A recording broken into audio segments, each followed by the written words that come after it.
ಸರ್ಕಾರ ವಿಧಿಸುತ್ತಿರುವ ತೆರಿಗೆ ಹೊರೆ ದೇಶದ ಜನಸಾಮಾನ್ಯರನ್ನ ಕಂಗಾಲಾಗಿಸಿದೆ ಎಂದು ಆಮ್ ಆದ್ಮಿ ಪಾರ್ಟಿಯ ಕೊಡಗು ಜಿಲ್ಲಾ ಘಟಕ ತೀವ್ರ ಅಸಮಾಧಾನ ವ್ಯಕ್ತಪಡಿಸಿದೆ. ನಗರದಲ್ಲಿ ಸುದ್ದಿಗೋಷ್ಠಿಯಲ್ಲಿ ಮಾತನಾಡಿದ ಆಮ್ ಆದ್ಮಿ ಪಾರ್ಟಿಯ ಕಾನೂನು ಸಲಹೆಗಾರ ಕೆಪಿ ಬಾಲಸುಬ್ರಹ್ಮಣ್ಯ ಅವರು, ಮಧ್ಯಪ್ರಾಚ್ಯದ ಯುದ್ಧದ ಹಿನ್ನೆಲೆ ತೈಲದ ಕೊರತೆ ಇರುವುದರಿಂದ ಬೆಲೆ ಹೆಚ್ಚಳವೆನ್ನಲಾಗುತ್ತಿದೆ. ಬೆಲೆ ಹೆಚ್ಚಳ ಮಾಡಿದರೆ ಕೊರತೆ ಇರುವ ತೈಲ ಲಭ್ಯವಾಗುತ್ತದೆಯೇ ಎಂದು ಲೇವಡಿ ಮಾಡಿದರು. ತೈಲ ಬೆಲೆ ಹೆಚ್ಚಳದಿಂದ ಬೃಹತ್ ತೈಲ ಕಂಪನಿಗಳು ಲಾಭ ಪಡೆಯುತ್ತಿವೆ. ಇಂತಹ ವಿಚಾರಗಳನ್ನು ಜನಸಾಮಾನ್ಯರು ಪ್ರಶ್ನಿಸಬೇಕಾಗಿದೆ. ಒಂದು ಟೂತ್ಪೇಸ್ಟ್ ಕೊಳ್ಳುವಾಗ ಅದಾನಿ ನೀಡುವಷ್ಟೇ ತೆರಿಗೆಯನ್ನು ಸಮಾಜದ ಕೆಳಸ್ತರದಲ್ಲಿರುವ ಜನಸಾಮಾನ್ಯರು ಕೂಡ ನೀಡುತ್ತಾರೆ. ಪ್ರಸ್ತುತ ಅತ್ಯಧಿಕ ತೆರಿಗೆ ಪಾವತಿಸುತ್ತಿರುವವರು ಜನಸಾಮಾನ್ಯರೇ ಆಗಿದ್ದಾರೆ. ಇಂದಿನ ತೆರಿಗೆಗಳು ಹೆಚ್ಚಿನ ಹೊರೆಯಾಗುತ್ತಿರುವುದು ಕಳವಳಕಾರಿ ಎಂದರು. ಪ್ರಮುಖ ರಾಜಕೀಯ ಪಕ್ಷಗಳು ಜನಹಿತಕ್ಕೆ ಪೂರಕವಾಗಿ ಕಾರ್ಯನಿರ್ವಹಿಸದೆ ಸ್ವಹಿತಾಸಕ್ತಿ ಮತ್ತು ಕುಟುಂಬ ರಾಜಕಾರಣದಲ್ಲಿ ತೊಡಗಿಸಿಕೊಂಡಿವೆ. ಕೇವಲ ದೇವರು ಧರ್ಮದ ವಿಚಾರಗಳನ್ನಷ್ಟೇ ಮುಂದುವರಿಸಿಕೊಂಡು ಬಿಜೆಪಿ ಅಧಿಕಾರಕ್ಕೆ ಬರುತ್ತಿದೆ. ಗುಡಿ ಗೋಪುರ ದೇವಸ್ಥಾನಗಳ ಒಳಗಿರುವ ದೇವರನ್ನು ಹೊರತಂದು ಅವುಗಳ ಹೆಸರಿನಲ್ಲಿ ಓಟು ಪಡೆಯುವ ಪ್ರಯತ್ನಗಳು ನಡೆಯುತ್ತಿವೆ. ಆಡಳಿತ ಪಕ್ಷದ ಇಂತಹ ಧೋರಣೆಗಳನ್ನು ಜನ ಪ್ರಶ್ನಿಸುವುದು ಅವಶ್ಯಕವಾಗಿದೆ.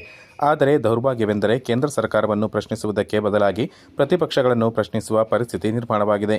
ಕೇಂದ್ರ ಸರ್ಕಾರವು ಇಂಧನ ಬೆಲೆ ಹೆಚ್ಚಳ ಮಾಡುತ್ತಿದ್ದರೆ ರಾಜ್ಯದ ಕಾಂಗ್ರೆಸ್ ಪ್ರಮುಖರನ್ನು ನೀವೇಕೆ ಇಂಧನ ದರ ಕಡಿಮೆ ಮಾಡುತ್ತಿಲ್ಲವೆಂದು ಪ್ರಶ್ನಿಸಲಾಗುತ್ತಿದೆ ಎಂದು ವ್ಯಂಗ್ಯವಾಡಿದರು. ಆಮ್ ಆದ್ಮಿ ಪಕ್ಷಕ್ಕೆ ಯಾವುದೇ ಪಕ್ಷಗಳು ವೈರಿಗಳಲ್ಲ, ಬದಲಾಗಿ ಎದುರಾಳಿಗಳಷ್ಟೇ ಎಂದು ಸ್ಪಷ್ಟಪಡಿಸಿದ ಕೆಪಿ ಬಾಲಸುಬ್ರಹ್ಮಣ್ಯ ಅವರು, ಅದೇ ಬಿಜೆಪಿ ಎಎಪಿಯನ್ನು ಶತ್ರುವಿನಂತೆ ವೈರಿಯಂತೆ ಕಾಣುತ್ತಿದೆ. ಪ್ರಸ್ತುತ ಕೇವಲ ಅಭಿವೃದ್ಧಿ ಕಾರ್ಯಗಳಿಂದಷ್ಟೇ ಚುನಾವಣೆ ಗೆಲ್ಲುತ್ತೇನೆ ಎನ್ನುವುದು ಮರೀಚಿಕೆ. ಧರ್ಮ ದೇವರುಗಳ ಆಧಾರದಲ್ಲಿ ಮತ ಪಡೆಯುವ ಮೂಲಕ ರಾಜಕೀಯ ಅಧಿಕಾರ ಪಡೆದು ದುಡ್ಡು ಹೊಡೆಯುವ ಪ್ರಯತ್ನವಷ್ಟೇ ನಡೆಯುತ್ತಿದೆ ಎಂದು ಆರೋಪಿಸಿದರು.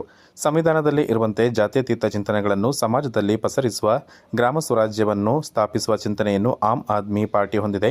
ಜನಸಾಮಾನ್ಯರು ತಮ್ಮ ಸಂಕಷ್ಟಗಳನ್ನು ಮತ್ತು ಸಮಸ್ಯೆಗಳನ್ನು ಹೇಳಿಕೊಂಡರೆ ಅದರ ನೈಜತೆಯನ್ನು ಪರಿಶೀಲಿಸಿ ನ್ಯಾಯ ದೊರಕಿಸಿಕೊಡುವ ಪ್ರಯತ್ನ ಮಾಡಲಾಗುವುದೆಂದರು.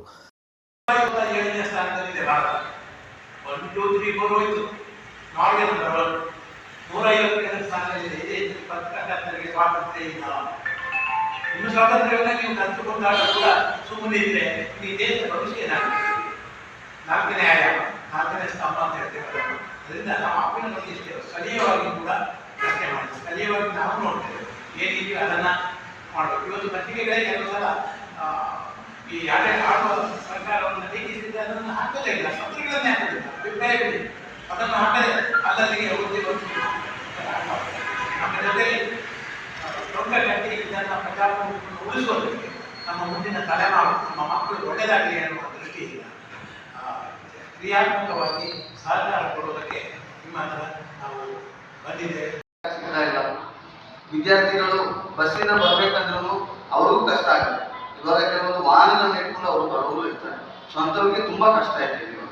ಸೊ ಅದನ್ನ ಸರ್ಕಾರ ಕರೆಕ್ಟಾಗಿ ಗಣನೀಯವಾಗಿ ಪರಿಗಣಿಸಿಕೊಂಡು ಇದಕ್ಕೆ ಸೂಕ್ತ ಪರಿಹಾರ ಕೊಡಬೇಕು. ಅದೇ ರೀತಿ ಯುವ ಜನತೆ, ನಮ್ಮ ಕೊಡಗಿನ ಯುವ ಜನತೆ ಏನಿದ್ದಾರೆ ಆಮ್ ಆದ್ಮಿ ಪಕ್ಷದೊಂದಿಗೆ ಕೈ ಜೋಡಿಸ್ಬೇಕು.